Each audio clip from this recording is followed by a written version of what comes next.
Hello guys, welcome back to the channel. I hope you all are doing great. तो आज हम करने वाले हैं मेडिएवल हिस्ट्री ऑफ इंडिया। पिछले 2 दिन से जो है हम एंशियंट हिस्ट्री कर रहे हैं, ठीक है। और एंशियंट हिस्ट्री के जितने भी इम्पॉर्टेंट क्वेश्चंस बन सकते थे उन सबको हमने एक बार डिस्कस कर लिया है अच्छे से। और आज हम मेडिएवल हिस्ट्री शुरू कर रहे हैं। इसके भी आपके 2 पार्ट्स रहेंगे और उसके बाद आपकी मॉडर्न हिस्ट्री आएगी। फिर मॉडर्न हिस्ट्री के भी आपके 2 पार्ट्स रहेंगे एंड देन आपकी पॉलिटी आएगी, जिसमें भी आपके 2 या 3 पार्ट्स में जो है वो आपकी पूरी की पूरी पॉलिटी कवर करवा दी जाएगी। आपको एंशियंट हिस्ट्री में कोई प्रॉब्लम नहीं आई होगी। अगर आपकी कोई क्वेरीज हो आप कमेंट सेक्शन में पूछ सकते हैं। चलिए शुरू करते हैं। और आज का हमारा फर्स्ट क्वेश्चन है, खुर्रम किसको कहा जाता था। देखिए, ये जो उपनाम होते हैं ना, ये बहुत इंपॉर्टेंट होते हैं। किस राजा को खुर्रम कहा जाता था और किसको जो है वो नेपोलियन कहा जाता था। इस तरह के क्वेश्चंस जो है वो काफ़ी ज़्यादा इंपॉर्टेंट होते हैं। तो ये आपने सब के सब पढ़ के जाने हैं, ठीक है। तो खुर्रम जो है वो किसको कहा जाता था। शाहजहाँ जो है इसका नाम था खुर्रम, ठीक है। ऑप्शन आपका सी इसमें राइट आंसर हो जाएगा। नेक्स्ट क्वेश्चन है, पेशवा बाजीराव किसके पुत्र थे। तो पेशवा जो बाजीराव थे वो थे आपके बालाजी विश्वनाथ राव के पुत्र। Option B is the right answer. Next है, कुवल अल इस्लाम मस्जिद किसने बनवाई थी। कुवल अल इस्लाम जो मस्जिद है ये बनवाई थी आपकी कुतुबुद्दीन ऐबक ने। Option A is the right answer. आपको पता है सबसे पहले कुतुबुद्दीन ऐबक आया, फिर इल्तुतमिश आता है, फिर इल्तुतमिश के बाद जो है इनकी बेटी रजिया सुल्तान जो है भारत की एकमात्र मुस्लिम शासिका बनती है, ठीक है। इस तरह से थोड़ा क्रम भी आपने याद रखना, ठीक है ना। क्रम भूलना नहीं है, क्योंकि कई बार क्रम में भी क्वेश्चन पूछा जाता है। नेक्स्ट क्वेश्चन है, निम्नलिखित में से कौन गजनवी वंश का संस्थापक था। तो गजनवी जो वंश है उसकी नींव किसने डाली थी, उसका संस्थापक कौन था। तो वो था आपका Subuktigin. Option C is the right answer.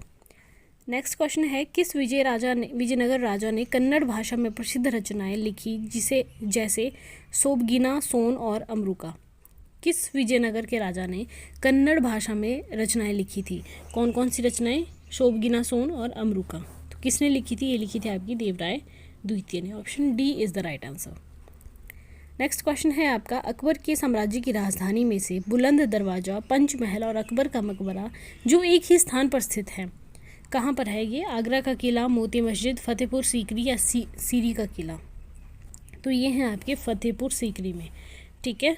ये आपने याद रखना है। कई बार क्वेश्चन पूछा गया है कि पंचमहल जो है वो कहाँ पर स्थित है, तो ये फतेहपुर सीकरी में स्थित है। नेक्स्ट क्वेश्चन है आपका, महान ऐतिहासिक कृति आईन अकबरी किसने लिखी है। तो ये जो बुक है आईन अकबरी किसने लिखी है। आईन अकबरी लिखी है आपकी अबुल फजल ने, ठीक है। Option C is the right answer. Next question है, इंग्लैंड के राजा के राजदूत के रूप में सर थॉमस रो ने मुगल शासक डैश के दरबार का दौरा किया था।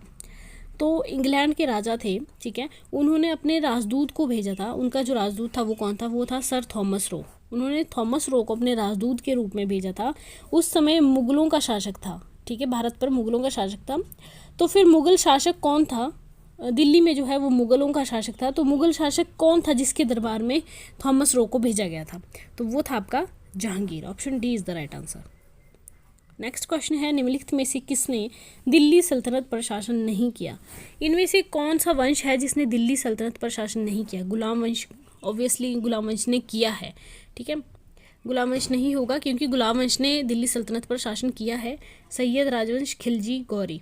तो देखिए, खिलजियों ने भी किया है, सैयद राजवंशों ने भी किया है, लेकिन गौरी जो राजवंश है इन्होंने दिल्ली सल्तनत पर शासन नहीं किया है। ऑप्शन डी इसमें आपका राइट आंसर रहेगा, ठीक है। नेक्स्ट क्वेश्चन है, किस स्मारक को ड्रीम इन स्टोन्स के नाम से जाना जाता है।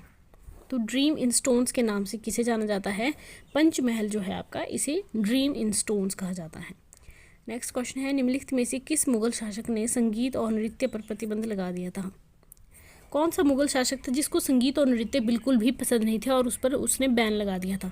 तो वो थे आपके औरंगजेब, ठीक है। औरंगजेब को नृत्य और जो संगीत है वो उसमें कोई इंटरेस्ट नहीं था, इसलिए उसने उनको जो है वो प्रतिबंधित कर दिया था अपने दरबार में। नेक्स्ट है, निम्नलिखित में से किस वर्ष अकबर ने जजिया कर समाप्त कर दिया। तो अकबर ने जो है वो जजिया कर को कब समाप्त किया था, 1562 में, राइट। बाद में जाकर औरंगजेब ने जजिया कर को पुनः लागू कर दिया था, लेकिन अकबर ने जो है इसको समाप्त किया था 1562 में। आई होप इतना क्लियर है। नेक्स्ट है आपका क्वेश्चन, निम्नलिखित में से किस मुगल सम्राट ने लाल किले में मोती मस्जिद का निर्माण करवाया था। लाल किले के अंदर मोती मस्जिद का निर्माण किसने करवाया था। तो ये करवाया था औरंगजेब ने, ठीक है, याद रखना है लाल किले में मोती मस्जिद का जो निर्माण है वो औरंगजेब ने करवाया था। नेक्स्ट क्वेश्चन है आपका, निम्नलिखित में से किस युद्ध को राक्षस थंगड़ी भी कहा जाता है? तो राक्षस थंगड़ी का युद्ध जो है वो कहा जाता है आपका तालीकोटा की लड़ाई को। ठीक है, नेक्स्ट क्वेश्चन है, अकबर का राज्य कब समाप्त हुआ?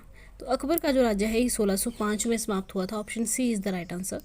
नेक्स्ट क्वेश्चन है आपका, हुमायूंनामा की रचना किसने की? हुमायूं पर जो है वो एक बुक लिखी थी हुमायूंनामा, तो किसने लिखी थी? इनकी बहन थी गुलबदन बेगम, जिन्होंने अपने भाई पर जो है वो बुक लिखी थी हुमायूंनामा। ठीक है, नेक्स्ट क्वेश्चन है, किताब ए रहला की रचना किसने की थी? तो ये हमने पहले भी डिस्कस किया हुआ है क्वेश्चन। रहला जो बुक है वो आपकी लिखी थी इब्न बतूता ने। Option A is the right answer. Next question है आपका, चंगेज खान का समकालीन था? तो चंगेज खान का समकालीन कौन था? इल्तुतमिश था, कुतुबुद्दीन ऐबक था, अलाउद्दीन खिलजी था या बलबन था? तो चंगेज खान का जो समकालीन था वो था इल्तुतमिश। ठीक है, लेकिन इल्तुतमिश के समय में चंगेज खान ने जो है भारत पर आक्रमण नहीं किया था, ये भी आपने याद रखना है।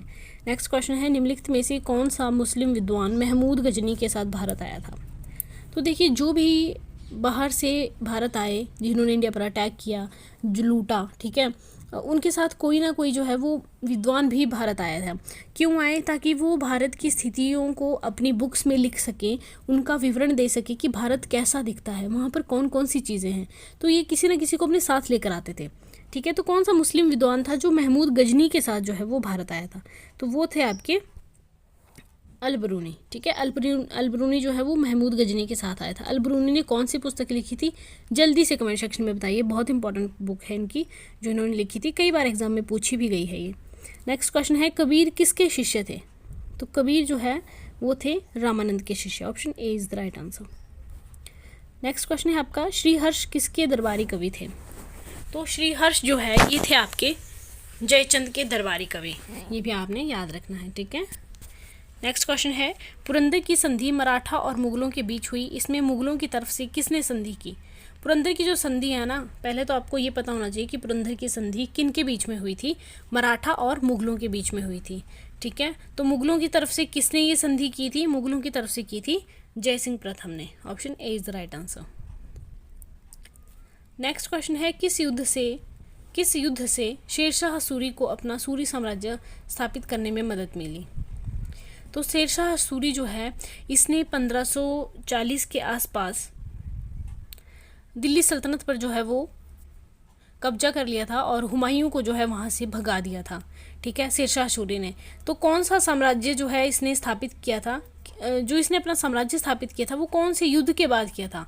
चौसा का, कनौज का, बिलग्राम का, इनमें से कोई नहीं। तो वो था आपका चौसा का युद्ध।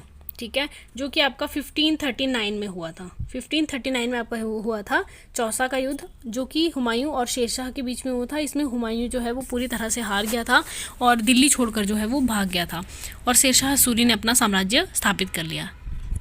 नेक्स्ट क्वेश्चन है, मध्यकाल में निकोलो कांटी निम्नलिखित में से किस स्थान से भारत भ्रमण के लिए आए थे? तो निकोलो जो कांटी थे वो आए थे आपके इटली से। Option B is the right answer.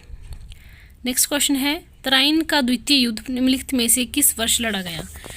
देखिए, तराइन का प्रथम युद्ध, तराइन का द्वितीय युद्ध, ये दोनों इंपॉर्टेंट है। ठीक है, तराइन का फर्स्ट जो युद्ध था वो आपका 1191 में लड़ा गया था और सेकंड जो युद्ध था वो आपका 1192 में लड़ा गया था। आपने याद रखना है। ठीक है, तो इसका आपका पूछा गया है कि जो सेकंड युद्ध है वो कब लड़ा गया था? तो ऑप्शन ए इसका राइट आंसर हो जाएगा। आई होप इतना क्लियर है। नेक्स्ट क्वेश्चन है, निम्नलिखित में से किसने लोधी वंश की नींव रखी थी? तो लोधी वंश जो है इसकी नींव रखी थी बहलोल लोधी ने। Option C is the right answer. Next question है आपका, दिल्ली का कोटला किला निम्नलिखित में से किसका निर्माण था? तो दिल्ली का जो कोटला किला है ना, ये किसने बनवाया था? ये पूछा गया है, फिरोज शाह तुगलक ने। Option B is the right answer. Next question है, रजिया सुल्तान किस शासक की पुत्री थी? ये हमने डिस्कस भी किया अभी कि सबसे पहले गुलाम वंश में कौन आए? कुतुबुद्दीन ऐबक आए। ठीक है, उसके बाद आए आपके इल्तुतमिश और उसके बाद इल्तुतमिश की पुत्री आई रजिया सुल्तान, जो कि भारत की दिल्ली सल्तनत की एकमात्र मुस्लिम महिला शासिका बनी। ठीक है, तो किसकी पुत्री थी ये? शमशुद्दीन इल्तुतमिश की पुत्री थी। Option A is the right answer. Next है, भारत के किस राज्य में अहोम वंश का शासन था? तो अहोम जो थे ये असम में थे। ऑप्शन बी आपका राइट आंसर हो जाएगा। नेक्स्ट क्वेश्चन है सिराजुद्दौला ने किस शहर का नाम बदलकर अली नगर कर दिया था। तो सिराजुद्दौला ने जो है वो कलकत्ता का नाम चेंज कर दिया था और इसका नाम अली नगर जो है वो रख दिया था। नेक्स्ट क्वेश्चन है दिल्ली सल्तनत के निम्नलिखित में से किस सुल्तान ने अपनी राजधानी दिल्ली से आगरा स्थानांतरित की। तो कौन सा सुल्तान था जिसने अपनी राजधानी को दिल्ली से आगरा स्थानांतरित कर दिया। तो वो थे आपके सिकंदर लोदी। ठीक है, इन्होंने अपनी राजधानी को जो है वो आगरा में स्थानांतरित किया था। पहले थी दिल्ली, फिर उसके बाद आगरा हो गई। नेक्स्ट क्वेश्चन है हल्दी घाटी का युद्ध डैश के बीच लड़ा गया था। तो हल्दी घाटी का जो युद्ध है ना, इंपॉर्टेंट युद्ध है ये, और ये लड़ा गया था अकबर और महाराणा प्रताप के बीच। ऑप्शन डी आपका राइट आंसर हो जाएगा। नेक्स्ट है खानवा का युद्ध किस वर्ष हुआ था। तो खानवा का युद्ध जो है ये 1527 में हुआ था। ऑप्शन सी इसमें आपका राइट आंसर रहेगा। नेक्स्ट है निम्नलिखित में से किस शासक के शासनकाल में मलिक मोहम्मद जायसी ने अपनी महाकाव्य कृति पद्मावत पूरी की थी। तो पद्मावत जो है सबसे पहले आपको पता होना चाहिए किसने लिखी थी। तो ये लिखी थी मलिक मोहम्मद जायसी ने। और किसके शासनकाल में, तो शेरशाह के शासनकाल में जो है इसको पूरा किया गया था। नेक्स्ट क्वेश्चन है बाबर को भारत पर आक्रमण करने के लिए किसने आमंत्रित किया था। देखिए, बाबर ने भारत पर जब आक्रमण किया था 1526 में, तो वो खुद आक्रमण करने के लिए यहाँ नहीं आया था, उसको बुलाया गया था। किसने बुलाया था, तो उसको बुलाया था दौलत खान लोधी ने। ऑप्शन ए इसमें आपका राइट आंसर रहेगा। ये क्वेश्चन बहुत कम लोग जानते हैं, इसलिए इंपॉर्टेंट है, आपने ध्यान रखना है। ठीक है, अगर एग्जाम में पूछा जाता है तो। नेक्स्ट है कांचीपुरम का वेंकट पेरुमल मंदिर किसने बनवाया था। तो कांचीपुरम का जो वेंकट पेरुमल मंदिर है ये नंदीवर्मन सेकंड द्वारा बनवाया गया था। Option C is the right answer. Next question है आपका 1309 में वारंगल के खिलाफ अभियान किसने चलाया था। तो वारंगल के खिलाफ जो है मलिक काफूर ने अभियान चलाया था 1309 ईस्वी में। और मलिक काफूर जो है इसको 1000 दिनारी भी कहा जाता है। क्यों, क्योंकि इसको 1000 दिनार में खरीदा गया था, इसलिए इसका नाम 1000 दिनारी भी रखा गया है। ठीक है, नेक्स्ट क्वेश्चन है और आज का हमारा ये लास्ट क्वेश्चन रहेगा, निम्नलिखित में से किसने अधा और कुतिया नामक 2 नए सिक्के पेश किए थे। तो अधा और कुतिया नामक जो 2 सिक्के थे ये आपके फिरोज शाह तुगलक ने पेश किए थे, अधा और कुतिया। आई होप इतना क्लियर है। तो ये थी आज की छोटी सी वीडियो। आई होप आपको अच्छी लगी होगी, आपकी अच्छे से प्रैक्टिस हो रही होगी क्वेश्चंस की। कोई क्वेश्चंस अगर आपको लगता है कि पेपर में बन सकता है और मैंने यहाँ पर नहीं डाला है, आप कमेंट सेक्शन में बता सकते हैं। ठीक है, ताकि बाकी बच्चों का भी रिवीजन जो है वो साथ साथ होता रहे। मिलते हैं नेक्स्ट वीडियो में, तब तक के लिए bye bye guys, take care.